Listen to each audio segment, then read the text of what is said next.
Selamat pagi pemirsa, Lingkar Pagi edisi Sabtu 3 Mei 2025 kembali hadir menemani Anda.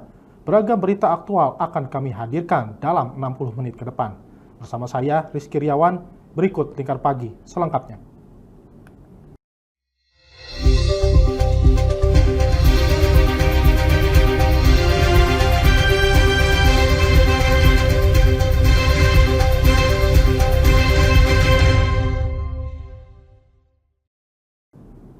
Kasus penyitaan aset BMT Harum semakin memanas, menyusul penutupan kantor yang disegel dan dikelilingi banner bertuliskan aset BMT Harum disita oleh anggota grup, di mana salah satu kuasa hukum nasabah mengatakan bahwa penyitaan yang dilakukan dengan memasang banner di kantor BMT Harum adalah ilegal dan tidak sah.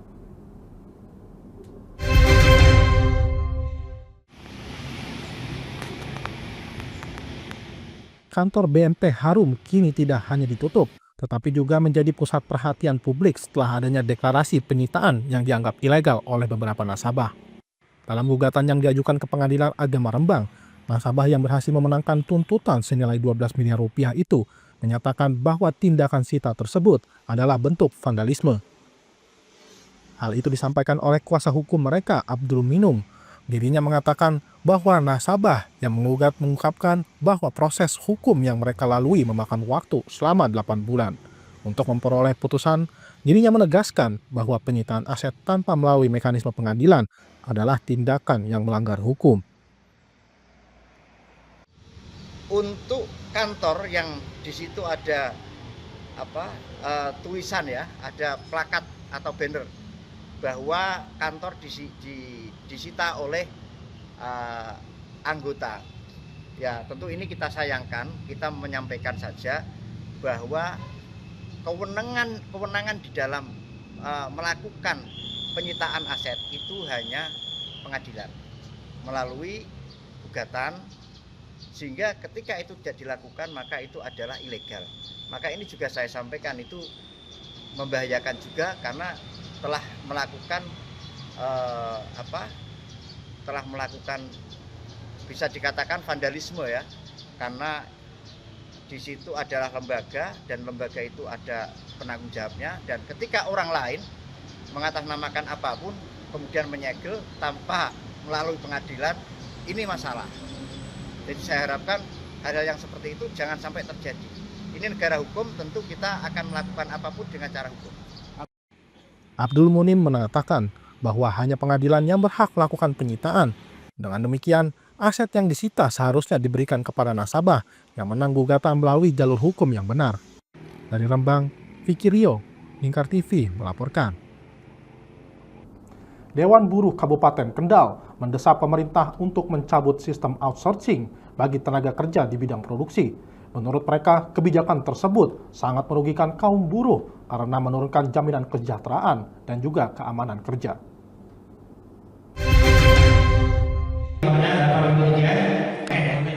Hal tersebut disampaikan oleh Sekretaris Dewan Buruh Kabupaten Kendal, Nasruddin, dalam acara sarasehan peringatan Hari Buruh Internasional atau May Day yang digelar di Pendopo Temenggung, Bahu Rekso. Kegiatan ini turut dihadiri oleh Bupati Kendal, Diah Kartika Permanesari, serta perwakilan dari dinas terkait. Dalam kesempatan yang sama, Bupati Kendal Diah Kartika Permanesari mempersilahkan pihak buruh menyuarakan aspirasi dan pemerintah akan berupaya memberikan solusi yang adil. Dalam kesempatan ini, tidak meminta agar momentum peringatan May Day bisa menjadi sarana untuk meningkatkan perlindungan dan kesejahteraan buruh. Apalagi KIK sedang berproses untuk tahap 2 jadi pajak, sedang berproses, masih ada pembebasan lahan juga, dan insya Allah nanti KIK tahap 2 juga 1.000 hektar yang tentunya nanti akan semakin banyak perusahaan-perusahaan yang masuk ke Kabupaten Kendal, sehingga tentunya juga akan memberikan dampak yang positif bagi tenaga kerja Kendal. Dan juga ada satu kawasan industri lagi, yaitu kawasan industri super di Patabon seluas 1.080 hektar juga. Ini juga sedang berproses karena terkait juga untuk akses jalan masuk juga.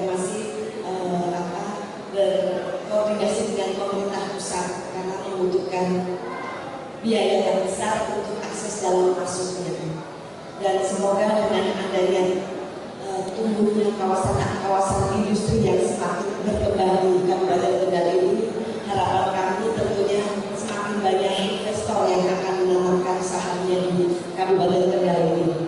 Apalagi Kabupaten Kendal ini tahun 2024 kemarin ini tertinggi investor yang masuk di Kabupaten Kendal, yaitu sebesar 14,2 triliun, mengalahkan Kota Semarang yang sebesar 9,8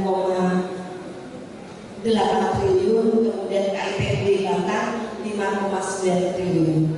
Harapan kita semua tentunya 2025 juga tertinggi investor yang masuk di Kabupaten Kendal ini. Dampaknya sangat banyak sekali untuk Kabupaten Kendal, juga tentunya membantu untuk menurunkan untuk tingkat pengangguran terbuka, kemudian untuk dewan-dewan buruh tentunya juga membuka lapangan pekerjaan. Sementara itu, Sekretaris Dewan Buruh lainnya, Nasruddin, menyoroti keberadaan Undang-Undang Omnibus Law yang dinilai semakin memperkuat posisi outsourcing dalam sistem ketenagakerjaan. Ia menegaskan tenaga kerja outsourcing harus dihapus untuk posisi produksi. Tentunya dalam hal perjuangan buruh itu kita punya 3 perjuangan. 1 terkait dengan job security, perlindungan terhadap pekerjaan. Yang kedua terhadap income security, yaitu pendapatan. Jadi perlindungan pendapatan. Yang ketiga adalah social security, perlindungan sosial. 3 hal ini yang harus dan tetap kita perjuangkan sampai dengan hari ini. Karena apa? Selama ini mulai dari apalagi setelah terbitnya Omnibus Law, meskipun sudah kita menangkan di MK, itu sampai hari ini undang-undang ketenagakerjaan belum terrealisasi juga sampai dengan hari. Makanya hari ini dalam rangka May Day 2025 kita menurut 1 adalah segera ditetapkan atau dibuat undang-undang ketenagakerjaan yang baru sebagai amanah dari putusan MK 168. Kemudian yang kedua, hapus sistem kerja outsourcing dan sistem kontrak kerja seumur hidup atau terus-menerus. Itu yang membuat kawan-kawan buruh itu tidak punya kepastian pekerjaan, kepastian upah dan jaminan sosial. Nah, ini praktek-praktek outsourcing itu sekarang sangat marak sekali. Apalagi di Kendal khususnya, di kawasan KIK, outsourcing, kontrak seumur hidup itu sangat marak sekali. Dan sampai dari ini pelindungan dari pemerintah itu belum sepenuhnya bisa terlaksana. Ini tuh. Anda melihat program outsourcing itu seperti apa?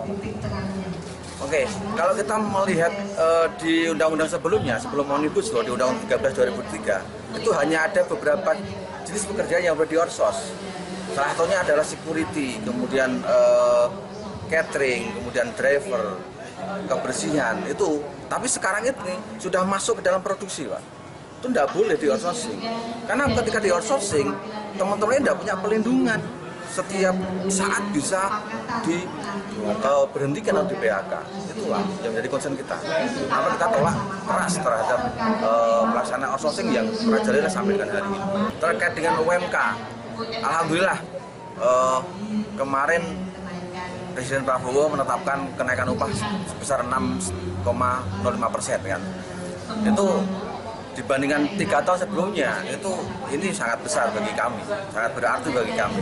Tetapi tentu meskipun 6,5 itu belum mencapai angka KHL, kebutuhan hidup layak.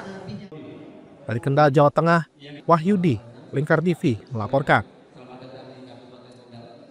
Presiden Prabowo Subianto telah meminta jajarannya untuk menghapus sistem outsourcing dalam dunia kerja. Menteri Ketenagakerjaan Yasrili di Jakarta pada 2 Mei 2025 mengatakan kebijakan ini akan dilakukan secara bertahap dengan mengkaji terlebih dahulu regulasi dan kondisi di lapangan.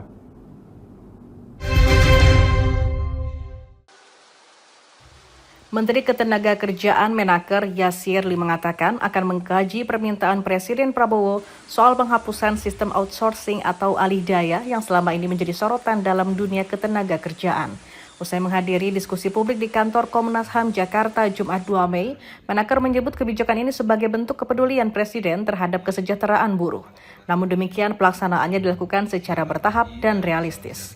Menaker menilai penghapusan outsourcing membutuhkan revisi regulasi termasuk menyesuaikan dengan putusan Mahkamah Konstitusi dan proses pembentukan Undang-Undang Ketenagakerjaan yang baru sehingga akan melibatkan partisipasi publik agar lebih transparan dan adil.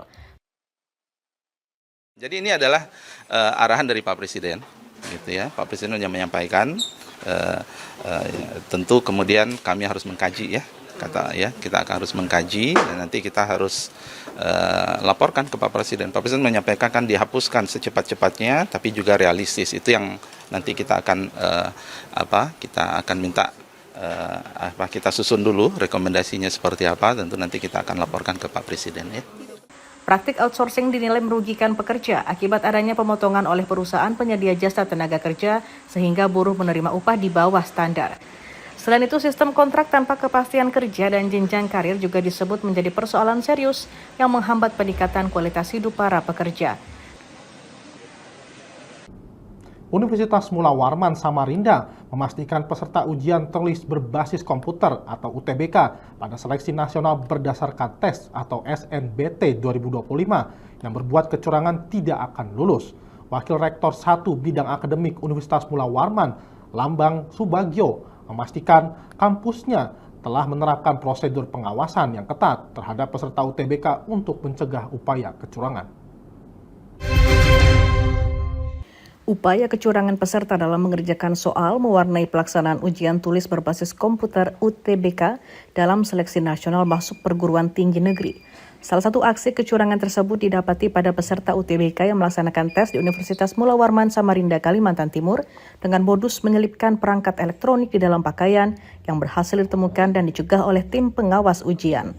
Pihak kampus melalui Wakil Rektor 1 Bidang Akademik Lambang Subagio Jumat 2 Mei mengatakan Unmul sebagai salah satu lokasi penyelenggara tes UTBK telah menerapkan prosedur pengawasan yang ketat untuk menghindari berbagai kemungkinan kecurangan dalam pelaksanaan tes. Ia menekankan bahwa semua bentuk kecurangan dipastikan terdokumentasi dan mempengaruhi hasil ujian peserta dengan konsekuensi tidak diluluskan dalam tes. Ini mungkin mencoba di Unmul, mungkin lengah atau apa, ternyata ketangkap juga. Jadi ya selanjutnya tentu kita akan memperketat dan memitigasi sebaik-baiknya untuk tidak terjadi lagi hal serupa. Perangkat yang disediakan oleh tim UTBK Pusat ini sudah cukup, jadi sudah cukup jelas. Pelanggaran apapun itu dituliskan di dalam berita acara. Jadi berita acara yang sudah menunjukkan bahwa di situ terdapat pelanggaran ataupun pemalsuan dokumen ataupun penggunaan alat itu, kita tulis di berita acara sudah nggak akan lulus itu. Universitas Mula Warman menyerahkan tindak lanjut kecurangan itu kepada panitia UTBK Pusat untuk mengungkap kemungkinan jaringan yang memfasilitasi kecurangan tersebut. Modus kecurangan dengan memanfaatkan perangkat teknologi disebut telah diantisipasi lewat pemeriksaan peserta yang detail dan berlapis selama melaksanakan UTBK.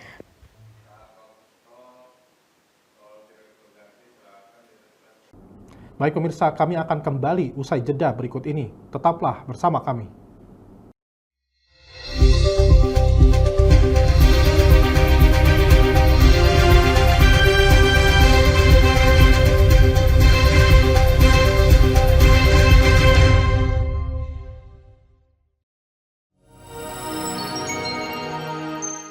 Selain si retinol ini, kalau gitu ngomongin retinol, apa sih dok sebenarnya retinol itu?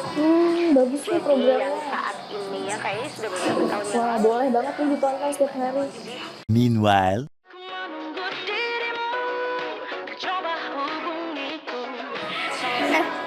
Kamu lagi nonton apa sih dari tadi kok apem-apem mulu?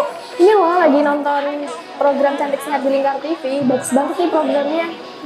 Oh ada ya program kayak gitu? Ada loh di programnya di Lingkar TV. Kamu udah tahu kan Lingkar TV? Belum. Kan belum tahu Lingkar TV. Lingkar TV itu TV digital streaming online yang sudah mengantongi izin PSE dari Kominfo dan bisa diakses di HP kalian mestinya. Oh iya? Iya, bagus loh. Coba di-download sekarang. Bentar deh, aku tak coba download dulu. Iya. Selain program Cantik Sehat, Kalian juga bisa menonton program lainnya di Lingkar TV dan bisa ditonton kapanpun dan dimanapun kalian berada loh. Gimana, udah bisa? Udah nih, punyaku udah bisa. Punyaku juga udah nih. Wah ya, bagus dong kalau udah download semuanya. Tunggu apa lagi? Sekarang giliran kamu Download aplikasi Lingkar TV di Play Store.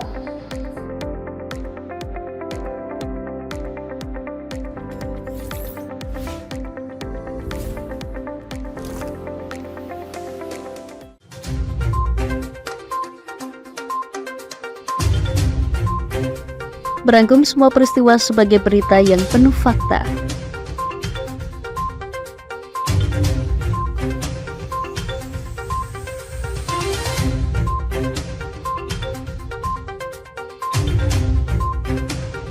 Saksikan Jateng hari ini setiap Senin hingga Sabtu hanya di Lingkar TV.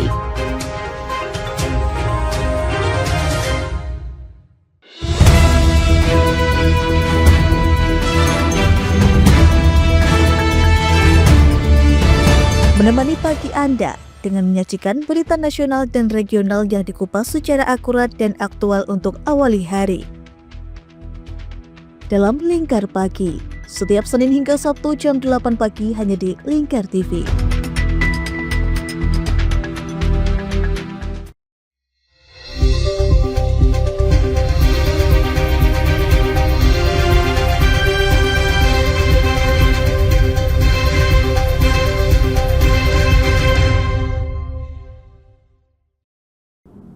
Menteri Agama Nasaruddin Umar melepas 7.514 calon jamaah haji Indonesia kloter pertama secara simbolis di Asrama Haji Pondok Gede, Jakarta Timur pada Kamis 1 Mei 2025. Tahun ini, Indonesia memberangkatkan 221.000 jamaah haji sesuai dengan kuota yang tersedia. Namun, Indonesia mendaftarkan lebih banyak nama calon jamaah haji hingga 105% dari kuota sebagai antisipasi jika ada calon haji yang tidak jadi berangkat.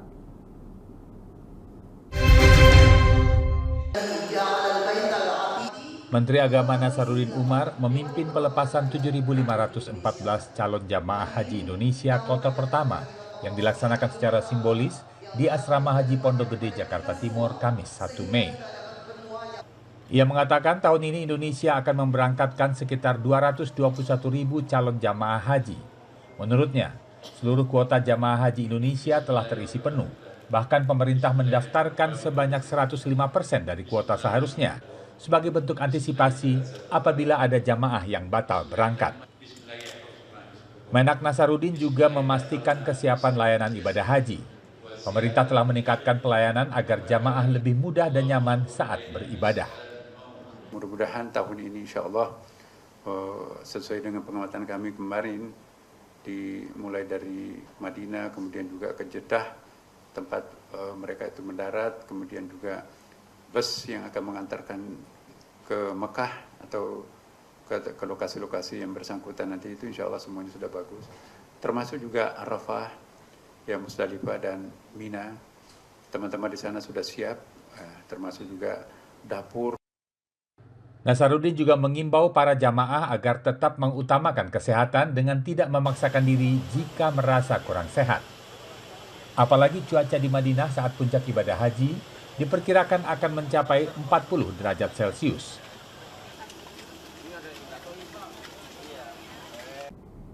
Pemerintah Arab Saudi melarang warga Indonesia untuk masuk beribadah haji menggunakan visa non-haji. Duta Besar RI untuk Arab Saudi, Abdul Aziz, mengungkapkan aturan tersebut untuk melindungi jamaah dari resiko fatal.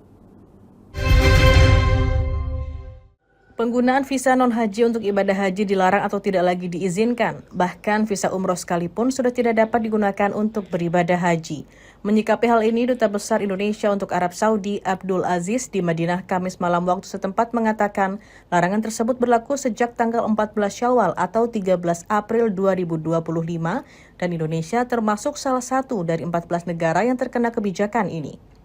Kebijakan tersebut dipandang sebagai langkah pencegahan terhadap berbagai risiko besar yang mungkin menimpa jamaah tanpa visa haji resmi. Pengalaman tahun lalu menunjukkan ada jamaah yang wafat karena kelelahan dan kepanasan saat menjalani rangkaian haji, sehingga pemerintah tak ingin hal serupa kembali terjadi tahun ini. Saya kira tahun ini ketat ya, Mudah-mudahan ini juga bisa membantu teman-teman untuk tidak lagi ngurusin visa non haji itu yang oleh pemerintah Saudi sendiri di ban ya. Oleh karena itu kalau misalnya masih ada yang 1-2 gitu, kami menghimbau untuk tidak melaksanakan haji tanpa visa haji. Ya, kami himbau karena itu akan sangat fatal akibatnya buat jamaah sendiri. Pemerintah Indonesia pun mengajak seluruh jamaah calon haji untuk taat terhadap regulasi internasional. Penggunaan visa resmi diharapkan menjamin keamanan dan kenyamanan jamaah dalam menunaikan ibadah di Tanah Suci. Berkat ketekunan dan kesabaran, seorang nenek berusia 95 tahun di Kabupaten Lumajang, Jawa Timur, tengah bersiap-siap untuk berangkat ke Tanah Suci menunaikan ibadah haji. Tahun 2025 ini, keberhasilan sang nenek itu didapatkan dengan cara tidak mudah, yakni menabung selama belasan tahun hasil dari membuat keripik pisang.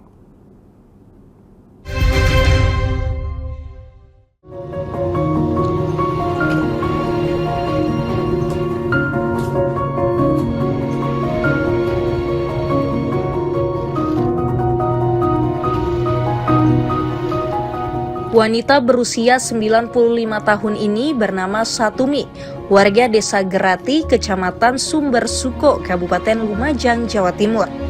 Satumi adalah salah seorang calon haji yang akan berangkat ke Tanah Suci di tahun ini.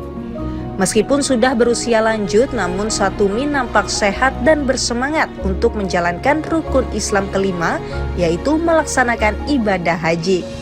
Ia mengaku selalu bekerja keras sejak usia muda. Bahkan di usia yang mendekati 1 abad ini, ia masih aktif membuat keripik pisang, pekerjaan yang ia tekuni sejak puluhan tahun silam.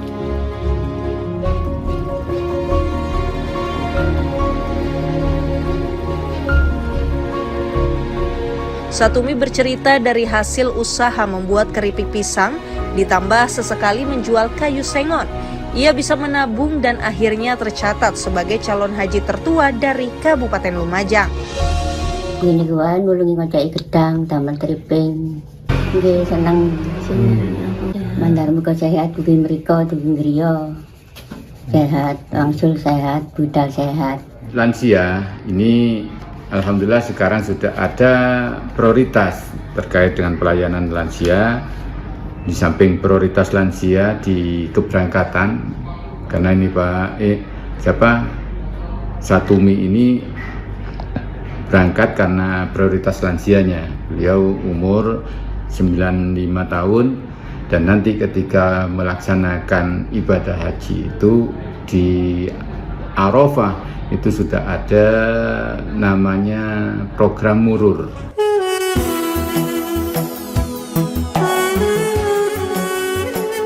Calon jamaah haji asal Kabupaten Lumajang yang berangkat di tahun ini berjumlah 863 orang.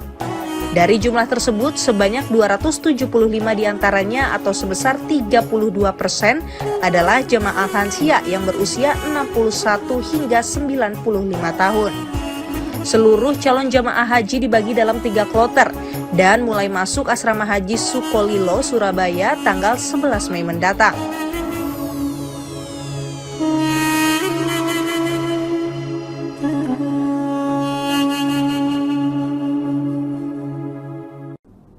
Menanggapi isu naiknya harga kelapa per butir hingga Rp35.000, pedagang di Pasar Bandarjo Ungaran mengaku justru tidak mengalami lonjakan harga. Pedagang menyebut harga dan pasokan kelapa di pasar tersebut cenderung stabil.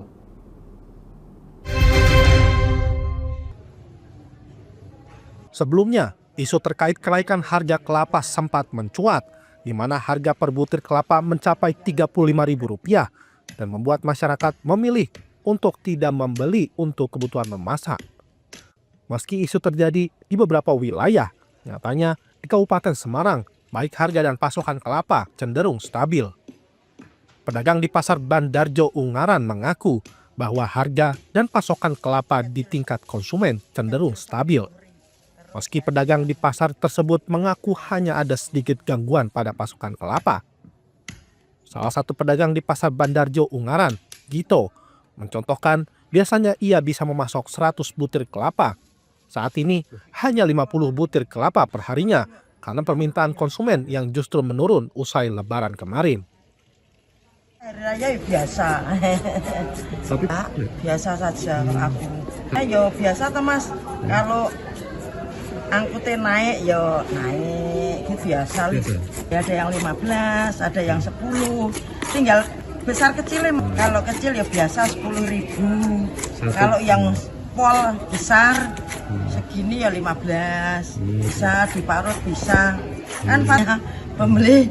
Ya ini kalau habis hari raya kan jarang-jarang ya sedikit. Ia juga menyebut alasan mencuatnya harga kelapa yang terbilang tinggi karena pasokannya yang berkurang pasca Lebaran 2025 kemarin. Maka dengan itu, ia berharap pasokan bisa kembali normal sehingga penjualan kelapa termasuk di Kabupaten Semarang juga ikut stabil. Dari Kabupaten Semarang, Hesti Maniar, Lingkar TV melaporkan. Baik pemirsa, kami akan kembali usai jeda berikut ini. Tetaplah bersama kami.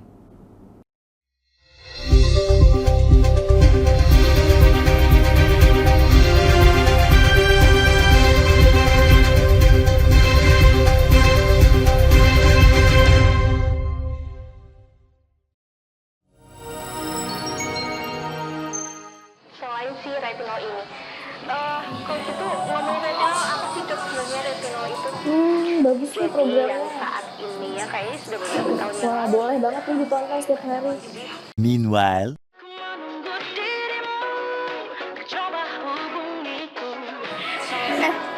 Kamu lagi nonton apa sih dari tadi kok apem-apem mulu? Ini loh lagi nonton program Cantik Sehat di Lingkar TV. Bagus banget nih programnya. Oh ada ya program kayak gitu? Ada loh di programnya di Lingkar TV. Kau udah tahu kan Lingkar TV? Belum. Kan belum tahu Lingkar TV. Lingkar TV itu TV digital streaming online yang sudah mengantongi izin PSE dari Kominfo dan bisa diakses di HP kalian mestinya. Oh iya? Iya, bagus loh. Coba di-download sekarang. Bentar deh, aku tak coba download dulu. Iya. Selain program Cantik Sehat, kalian juga bisa menonton program lainnya di Lingkar TV dan bisa ditonton kapanpun dan dimanapun kalian berada loh. Gimana, udah bisa? Udah nih, punyaku udah bisa. Punyaku juga udah nih. Wah ya, bagus dong kalau udah download semuanya. Tunggu apa lagi? Sekarang giliran kamu download aplikasi Lingkar TV di Play Store.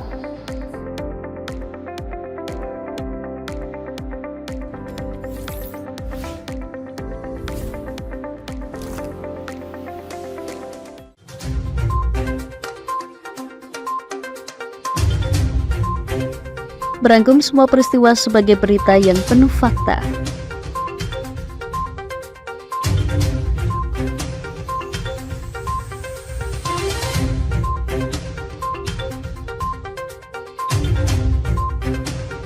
Saksikan Jateng hari ini setiap Senin hingga Sabtu hanya di Lingkar TV.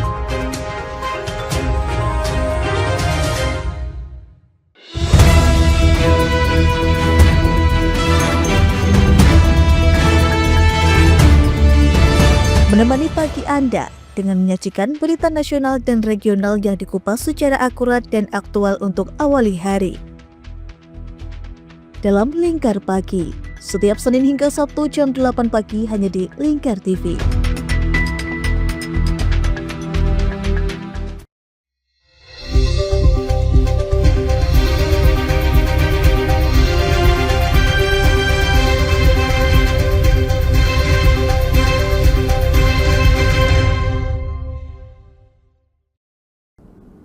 Pasien demam berdarah dengue atau DBD di RSUD Dr. Sutrasno, Rembang mengalami tren penurunan setelah mengalami lonjakan kasus pada awal tahun. DBD di Rembang menunjukkan tanda-tanda positif dengan penurunan signifikan pada bulan April.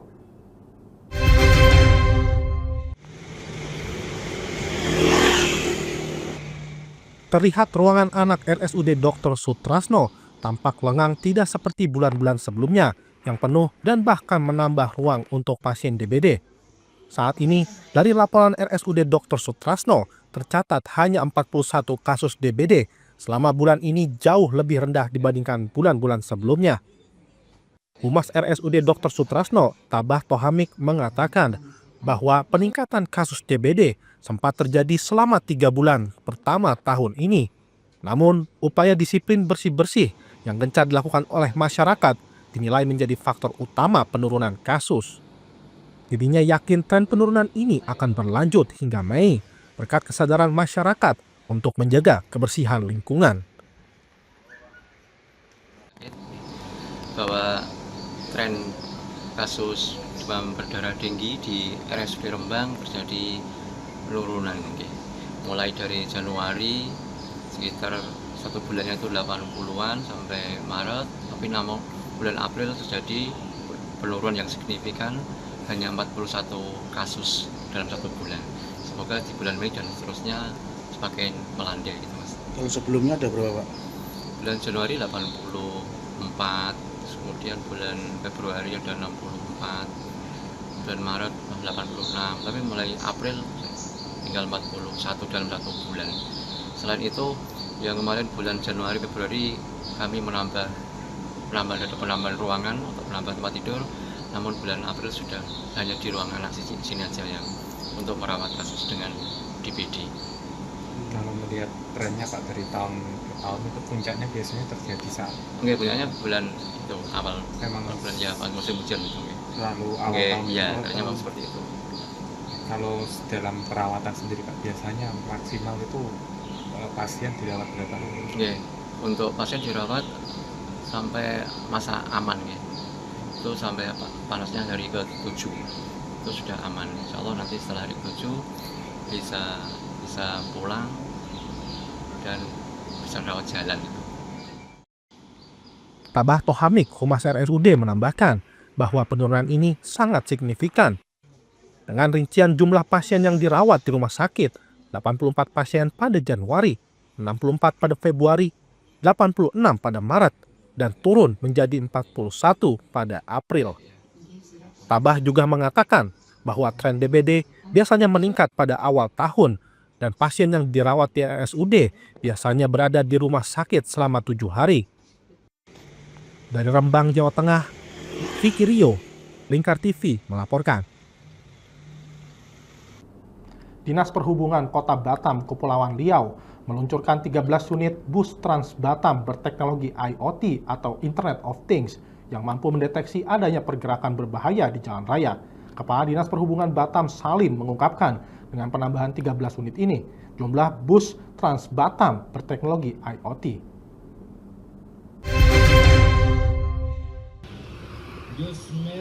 Dinas Perhubungan Kota Batam Kepulauan Riau meluncurkan 13 unit bus Trans Batam dilengkapi dengan sistem IoT atau Internet of Things yang berfungsi sebagai teknologi pendeteksi adanya risiko berbahaya di lalu lintas. Kepala Dinas Perhubungan Kota Batam, Salim, pada Rabu 30 April menyatakan dengan adanya penambahan 13 unit yang dianggarkan melalui APBD tahun 2025 dan dijalankan dengan skema by the service, pihaknya berhasil mencapai total 33 unit bus yang memiliki teknologi IoT. Salim menambahkan terdapat peningkatan layanan dari bus yang baru diresmikan ini berupa tombol tanda berhenti untuk para penumpang, layanan informasi TV, serta disediakan pula kamera pemantau untuk menjaga keamanan penumpang selama perjalanan. Total yang baru kita 33, yang baru ya, dengan 2004. Total seluruhnya 61, yang operasi sekitar 50, jadi ada yang standby. Idealnya 120 bus untuk 10 koridor, jadi satu koridor 12, sehingga perhitungan kita masa tunggu bisa 10-15 menit. Senior Sales Manager PT Teknologi Karya Digital Nusa, Iwan P. Harjianto menjelaskan sistem IoT yang diimplementasikan dalam bus ini, yakni 5 kamera DMS atau Driver Monitoring System yang berfungsi meminimalisir adanya risiko berbahaya di jalan raya. Jadi akan mengeluarkan alert kalau pengemudi mengantuk, pengemudi merokok, pengemudi main HP, itu jadi ketahuan dari sistem tanpa harus kita monitoring. Jadi udah sangat aman sekali untuk memantau pengemudi, di mana itu mengurangi resiko lalu lintas di jalan raya. Selain itu, Iwan juga menyampaikan bahwa sistem ini telah diimplementasikan ke beberapa bus layanan masyarakat seperti Trans Jatim, Trans Banjarmasin, Transkalsel, dan Trans Jogja yang juga merupakan program pemerintah daerah. Wali Kota Semarang, Agustina Wilujeng Pramestuti, memimpin upacara Hari Ulang Tahun ke-478 Kota Semarang. Yang gagal sekolah hanya karena tidak memiliki biaya. Pemerintah Kota Semarang menggelar upacara dan memotong tumpeng di hari ulang tahun ke-478. Dalam upacara tersebut dihadiri oleh berbagai instansi dan lembaga, termasuk organisasi masyarakat. Di hari ulang tahun Kota Semarang ini, Wali Kota Semarang Agustina Wilujeng memberikan hadiah kepada masyarakat berupa tarif gratis naik BRT selama seminggu dari tanggal 2 hingga 8 Mei. Selain itu, di upacara Hari Ulang Tahun Kota Semarang yang bersamaan dengan Hari Pendidikan Nasional, Agustina melaunching tarif gratis bagi pelajar dan mahasiswa. Agustina menyatakan bahwa di Hari Ulang Tahun Kota Semarang yang ke-478, ia ingin menjadikan Semarang hebat menjadi lebih hebat. Hal tersebut akan direalisasikan dalam program-program yang akan ia berikan seperti pendidikan gratis dan kesehatan gratis. Yang pertama kita bersyukur ya, 478 tahun lah kita berdiri dari kota yang kecil menjadi sekarang kota yang sangat luar biasa, dan kita berharap seluruh masyarakat dapat bahu-membahu untuk membuat kota Semarang menjadi semakin hebat, semakin besar, dan jangan lupa bahwa kota ini adalah milik kita semua. Mudah-mudahan kesenjangan sosial yang masih terjadi bisa diselesaikan, dan semua orang terlibat, tidak hanya jadi penonton dalam proses perkembangan kota yang akan menjadi pusat perekonomian ini. Yang menjadi PR apa Bu untuk tahun 4? PR pertama tentu masih infrastruktur standar, infrastruktur dasar kita akan selesaikan dulu tahun 2025 ini selesai semua.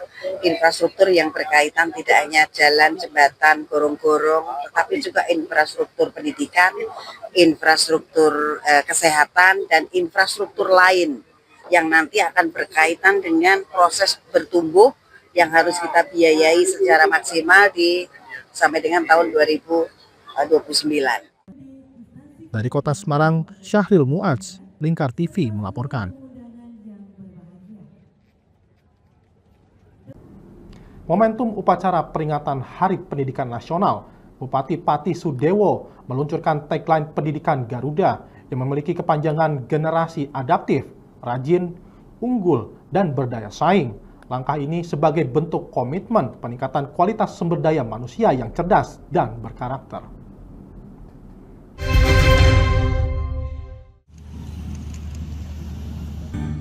Pemerintah Kabupaten Pati menggelar upacara peringatan Hari Pendidikan Nasional tahun 2025 yang menghadirkan siswa-siswi sekolah menengah pertama, sekolah menengah atas, mahasiswa, guru di Stadion Joyokusumo. Dalam peringatan ini, Bupati Sudewo meluncurkan tagline pendidikan di Kabupaten Pati, yakni Garuda, yang memiliki kepanjangan generasi adaptif, rajin, unggul, dan berdaya saing. Pin bertuliskan Garuda turut disematkan kepada perwakilan siswa maupun guru secara simbolis. Momentum Hardiknas dipilih sebagai tonggak sejarah kebangkitan dan kemajuan pendidikan di Kabupaten Pati untuk menciptakan sumber daya manusia yang unggul dan berkarakter. Sejumlah langkah pun diambil, diantaranya penguatan karakter, peningkatan mutu pendidikan, peningkatan kedisiplinan, dan memberikan pelayanan yang terbaik di setiap satuan pendidikan. Dan pada kesempatan ini saya telah melonsing tagline pendidikan Kabupaten Pati, yaitu Garuda, generasi adaptif, rajin, unggul, dan berdaya saing. Dalam mewujudkan tersebut, ada langkah-langkah nyata yang akan kami lakukan ke depan. Di antaranya adalah upaya penguatan karakter, dan juga upaya peningkatan mutu pendidikan. Dalam rangkaian upacara, para siswa pun diminta berikrar untuk dapat belajar dengan tekun dan sungguh-sungguh untuk menggapai cita setinggi langit. Saya sebagai murid SMP sangat mendukung dengan program Garuda. Dan harapan saya untuk pendidikan di Kabupaten Pati ini semoga semakin maju, semakin berkarakter, dan semakin bisa berada di tingkat nasional maupun internasional. Kan ke depan lebih bagus, lebih baik, dan bermanfaat untuk anak didik. Karena seperti yang dicanangkan oleh Bapak Bupati Pati, yaitu generasi Garuda, generasi yang adaptif, yang unggul, rajin, dan berdaya saing di masyarakat. Oke. Bu, terkait kesejahteraan guru, harapannya di momen Hari Pendidikan seperti apa? Nah, ini berharap kita untuk kesejahteraan, tentunya kita pengen untuk kesejahteraan ini, karena kesejahteraan ini paling tidak sertifikasi sudah lancar, itu sudah merupakan kesejahteraan kami, dan yang utamanya, yang penting untuk segala sesuatunya yang berkaitan dengan kami selaku pendidik ini, kesejahteraan itu juga merupakan penunjang bagi kami untuk berkarir. Dari Pati, Mutia Parasti, Lingkar TV melaporkan. Baik pemirsa, kami akan kembali usai jeda berikut ini. Tetaplah bersama kami.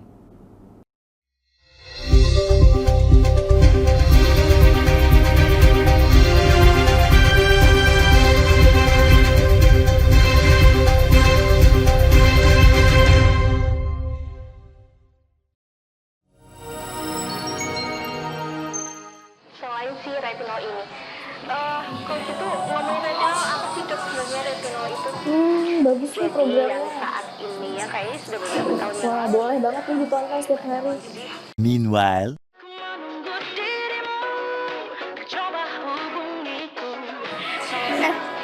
Kamu lagi nonton apa sih dari tadi kok apem-apem mulu?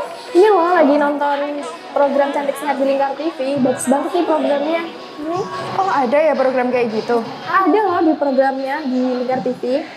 Kau udah tahu kan Lingkar TV? Belum. Kan belum tahu Lingkar TV. Lingkar TV itu TV digital streaming online yang sudah mengantongi izin PSE dari Kominfo dan bisa diakses di HP kalian mestinya. Oh iya? Iya, bagus loh. Coba di-download sekarang. Bentar deh, aku tak coba download dulu. Iya. Selain program Cantik Sehat, kalian juga bisa menonton program lainnya di Lingkar TV dan bisa ditonton kapanpun dan dimanapun kalian berada loh. Gimana, udah bisa? Udah nih, punyaku udah bisa. Punyaku juga udah nih. Wah ya, bagus dong kalau udah download semuanya. Tunggu apa lagi? Sekarang giliran kamu download aplikasi Lingkar TV di Play Store.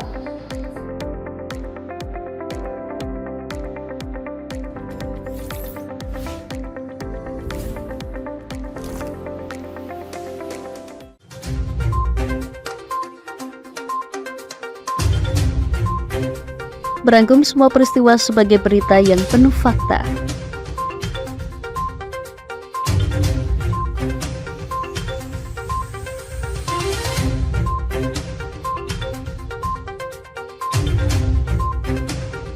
Saksikan Jateng hari ini setiap Senin hingga Sabtu hanya di Lingkar TV.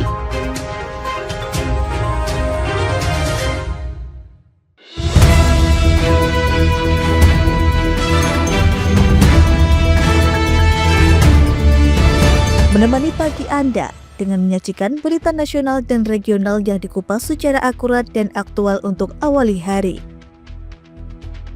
Dalam Lingkar Pagi, setiap Senin hingga Sabtu jam 8 pagi hanya di Lingkar TV.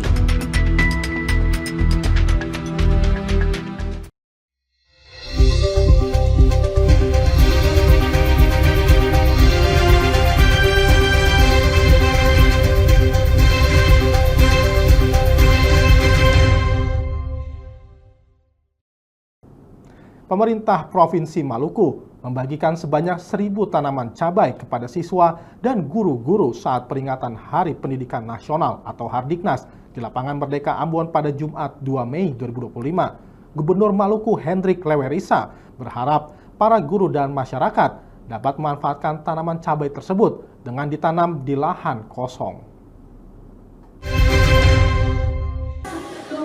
Pemerintah Provinsi Maluku memiliki cara unik untuk memperingati Hari Pendidikan Nasional sekaligus menekan inflasi harga pangan di wilayah ini. Dalam peringatan Hardiknas di Lapangan Merdeka Ambon Jumat 2 Mei, Pemprov Maluku membagikan sekitar 1.000 tanaman cabai kepada peserta upacara dan warga sekitar. Diharapkan tanaman cabai tersebut dapat ditanam di lahan kosong milik warga dan dapat dipanen secara mandiri. Menurut Gubernur Maluku, Hendrik Lewerisa, berdasarkan monitoring tingkat inflasi di Maluku, cabai menjadi penyumbang tertinggi kenaikan harga komoditas pangan di provinsi ini. Misalnya kita memulai dengan menggerakkan gerakan menanam cabai di sekolah-sekolah. Tadi kami sudah membagi bibit tanaman cabai dan kami berharap sekolah-sekolah untuk menanam cabai di lingkungan mereka, di pot-pot yang tersedia, lalu atau di halaman kalau ada tanah-tanah kosong, isilah dengan tanaman-tanaman yang bermanfaat seperti cabai. Kami juga menghimbau rakyat dan masyarakat untuk menanam cabai karena cabai itu komoditas yang harganya lumayan bagus sekarang. Masyarakat diimbau untuk memanfaatkan lahan atau pekarangan kosong dengan menanam tanaman pangan seperti cabai dan lainnya. Gubernur berharap momen peringatan Hardiknas kali ini juga mampu mengajarkan usaha swasembada pangan sebagaimana yang dicanangkan Presiden Prabowo Subianto.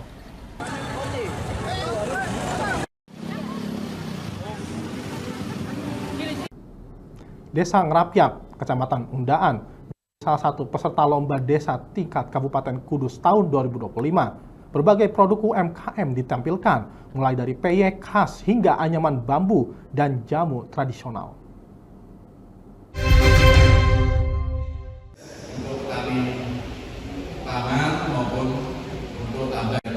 Inilah suasana penilaian lomba desa tingkat Kabupaten Kudus yang digelar di Desa Ngrapyak pada Jumat siang waktu setempat. Berbagai produk UMKM dari warga lokal diperlihatkan, mulai dari kerajinan anyaman bambu, tempat tisu, tempat lampu, hingga aneka jamu dan peyek. Bupati Kudus Samani Intakoris yang hadir dalam kegiatan tersebut turut meninjau stand UMKM warga dan bahkan membeli langsung peyek produk Desa Ngrapyak. Banyak produk yang ditampilkan oleh UMKM ini sebenarnya tanggapannya. Ya, ini kan suatu kearifan lokal, produk lokal yang ditunjukkan oleh Desa Ngeplak dalam rangka lomba desa tingkat kabupaten. Moga-moga ini sebagai inspirasi, sebagai semangat saudara-saudara di Ngeplak dan Undaan untuk berkarya terus terutama UMKM. Kita siap baru teman-teman di desa baru melaksanakan musdes khusus untuk pembentukan koperasi merah putih. Harapannya nanti kalau dari sendiri di sektor apa mungkin? Ya, di sini sektor pertanian, umpamanya pupuk langsung ke petani, obat-obatan langsung ke petani, mungkin bantuan-bantuan langsung lewat koperasi langsung ke petani. Lomba desa ini menjadi agenda tahunan Pemkab Kudus untuk mendorong desa berinovasi, termasuk dalam bidang pembangunan dan ekonomi kreatif. Kepala Dinas Pemberdayaan Masyarakat dan Desa Kabupaten Kudus, Fani Dwi Arfana mengungkapkan, masih ada beberapa desa dan kelurahan lain yang akan dinilai dalam waktu dekat. Ya, ini Ngeplak berarti 3 desa, masih ada 3 desa lagi, Bundel Manis, Bunggo Soco, dan Soco. Bundel Manis Dewi, Bunggo Soco Cipulo, dan Soco Dewi. Ada 3 kelurahan juga yang nanti dinilai selain 6 desa, ada 3 kelurahan, Kelurahan Latinorowito, Kelurahan Wergukulon, sama Kelurahan Kerjasan. Dari 9 desa harapannya minggu besok sudah clear semuanya, sehingga nanti minggu ke-4 sudah mengikuti perlombaan tingkat provinsi. Kapan itu ke-4? Nanti kita pleno di minggu ke-3. Terakhir nanti sudah ada pengumuman pemenang di tingkat kabupaten. Harapan juara 1, 2, 3, harapan 1, 2, 3, sama yang kelurahan 1, 2, 3. Kalau hadiahnya sendiri itu nanti untuk apa? Hadiahnya selain untuk penguatan yang ada di desa, sekaligus untuk persiapan mengikuti lomba provinsi. Jadi kan nanti ada bergeraknya teman-teman desa untuk menguatkan di 3 indikator, baik pemerintahan, kewilayahan maupun pembangunan di desa. Itu nanti. Penilaian di tingkat kabupaten sama Jawa Tengah sama enggak? Indikatornya sama, cuman mungkin wilayahnya kita bersaingnya tidak hanya kabupaten, tingkat provinsi, nanti yang terbaik di tingkat provinsi dan nantinya ke nasional. Kalau sudah menjadi di tingkat provinsi paling tidak untuk acuan desa-desa yang lain se-Jawa Tengah itu untuk dikunjungi. melihat, otomatis dengan kunjungan tersebut namanya desa tersebut pasti akan juga meningkatkan perekonomian. Produk UMKM dari Desa Ngrapyak dinilai memiliki keunggulan lokal yang unik dan berdaya jual. Warga dan pemerintah desa berharap melalui lomba desa ini, UMKM setempat bisa makin dikenal dan meningkatkan perekonomian desa. Kearifan lokal yang diusung Desa Ngrapyak tak hanya untuk lomba, namun juga sebagai semangat meningkatkan kesejahteraan masyarakat melalui pemberdayaan UMKM. Dari Kudus, Lingkar TV, Fatur Rahman melaporkan. Di balik rumah sederhana di Kota Semarang, sepasang suami istri membuktikan bahwa kerja keras dan keberanian mengambil langkah baru dapat mengubah nasib.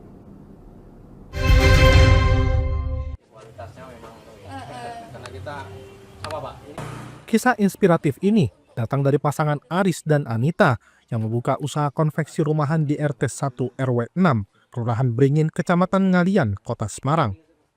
Mereka yang dulunya bekerja sebagai buruh pabrik, kini mampu menjadi pengusaha konveksi mandiri yang mampu memproduksi hingga 100 kaos per hari. Tak tanggung-tanggung, omset bulanan tembus puluhan juta rupiah.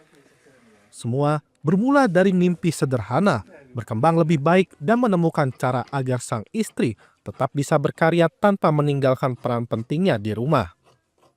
Berbekal ilmu, pengalaman, dan keterampilan menjahit yang diasah selama bertahun-tahun di dunia konveksi, pasangan ini akhirnya mantap melangkah mendirikan konveksi rumahan. Selama menjadi buruh konveksi, honor mereka digunakan untuk menyicil membeli mesin konveksi satu persatu, dan sampai sekarang sudah memiliki 5 mesin dengan total harga mencapai 10 hingga 12 juta rupiah.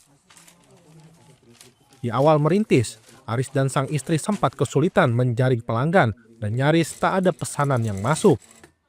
Namun, semangat mereka tak pernah surut. Kini, setelah 11 tahun berjalan, usaha konveksi rumahan mereka tumbuh pesat dan dipercaya berbagai kalangan, mulai dari individu hingga pemesan skala besar seperti komunitas, rumah sakit, sekolah, dan lainnya.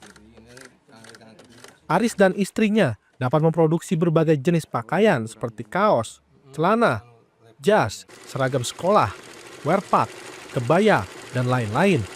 Harganya pun bervariasi, mulai 50.000 hingga ratusan ribu rupiah, tergantung kerumitannya. Dari usaha konveksi ini, ia bisa meraup penghasilan 10 hingga 15 juta rupiah per bulan. Saya punya usaha konveksi di Beringin, Kota Semarang. Yang sebelumnya saya buka konveksi, saya ikut konveksi, kerja di konveksi gitu ya. Itu ya dari mulai tahun 2000-an, tahun 2000 sampai 2014. Nah, 2014 sampai sekarang alhamdulillah mulai dari 2014 buka konveksi bisa berjalan sampai sekarang. Kenapa saya memilih untuk buka konveksi sendiri? Karena ya sebenarnya simpel aja, karena kita sebagai manusia harus berkembang, harus bisa lebih baik dari hari kemarin. Yang dulu kemarin ikut orang, sekarang bisa kerja sendiri gitu loh. Yang dulu ikut konveksi, berusaha karena kita punya skill, punya kemampuan, kita mencari pengalaman di luar. Setelah kita punya skill, punya pengalaman, kita buka konveksi sendiri di rumah. Alhamdulillah tercapai keinginan saya untuk membuka konveksi sendiri di rumah mulai tahun 2014 sampai sekarang berjalan ya. Omsetnya lumayan. Kalau bikin baju itu bisa sampai 20 piece, kaos bisa sampai 30 piece, yang kalau dari segi jasa itu bisa sampai 300.000 sampai 300.000 per hari. Terus nanti tambah ada orderan pesanan, nanti bisa sampai kalau 300.000 kali 300 kali 30 kan 9 juta, 9 sampai 10 juta untuk jasa, dan bisa sampai 2 sampai 5 juta untuk pesanan. Salah satu pelanggan Fatihir Rizky Arza, warga Sampangan, mengaku membuat seragam di tempat Aris dan Anita lantaran kualitasnya bagus dan harganya pun terjangkau untuk semua kalangan. Karena saya sudah sering juga kan untuk masukin baju atau bahan di sini buat bikin baju. Terus juga ini terakhir baju ini juga saya ngecilin di sini juga untuk supaya body press aja gitu, Mas. Ini untuk kualitas, kemudian untuk harganya gimana, Mas? Di sini dibandingkan dengan konveksi lainnya, Mas? Kalau di sini untuk kualitas jangan ditanya lagi, Mas, dan diragukan lagi, udah bagus banget. Dan untuk harga juga lumayan cukup terjangkau untuk saya yang mahasiswa, cukup terjangkau. Itu udah langganan di sini ya, Mas ya? Iya, saya sudah langganan di sini. Mas tambahin. Sejak kapan, Mas? Langganan sini, Mas? Udah berapa kali, Mas? Kalau berapa kali? Belasan ada. Ada mungkin. Dari kota Semarang, Syahril Mu'adz, Lingkar TV melaporkan. Ikan depik goreng adalah salah satu olahan ikan khas Gayo yang populer khususnya di daerah Takengon, Aceh Tengah. Ikan endemik Danau Lut Tawar itu telah lama menjadi salah satu kuliner khas yang tidak boleh dilewatkan oleh para wisatawan saat berkunjung. Namun saat ini keberadaannya kian langka lantaran faktor lingkungan yang turut mempengaruhi.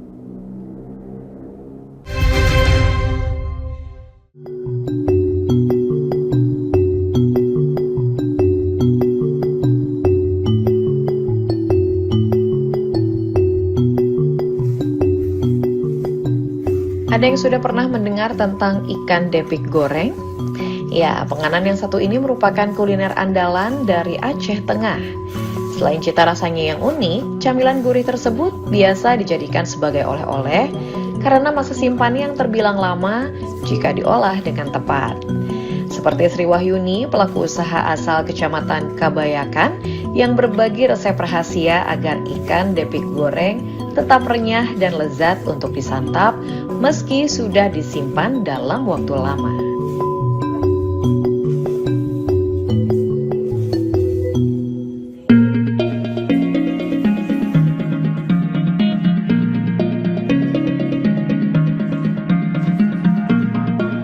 Mula-mula ikan depik tersebut dicuci bersih dan kemudian diberikan perasan jeruk nipis dan garam.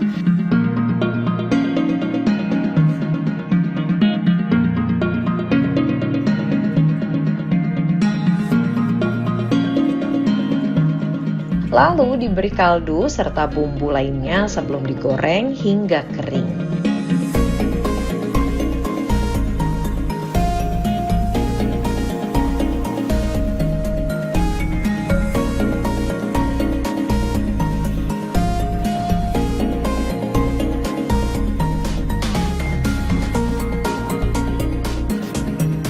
Ikan yang telah digoreng perlu ditiriskan hingga benar-benar kering dan bebas minyak.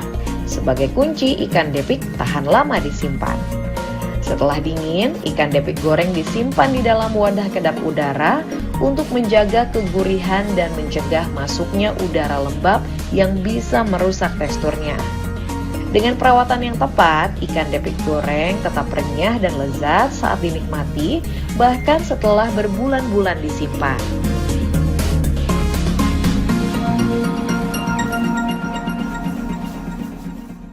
Kalau ikan depik ya hanya ada di Takengon, yang ada di Danau Laut Tawar, Takengon, Aceh Tengah.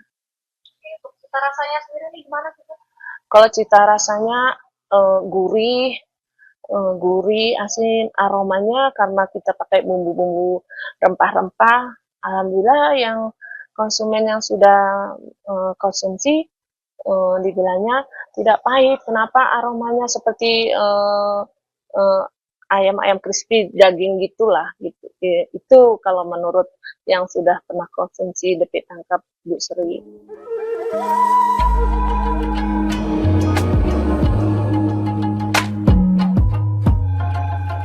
Dalam sehari, Sri bisa mengolah ikan depik hingga 15 kg, bergantung dari hasil tangkapan nelayan yang biasanya mengantarkan langsung ke rumahnya.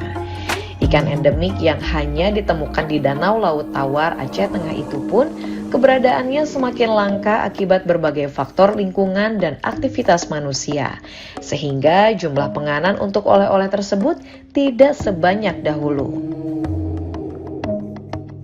Ikan depik olahan Sri biasanya dijual secara daring maupun dititipkan di toko pusat oleh-oleh baik yang berada di Aceh Tengah maupun di seluruh wilayah Provinsi Aceh, bahkan hingga ke Malaysia, Amerika Serikat, dan Mesir.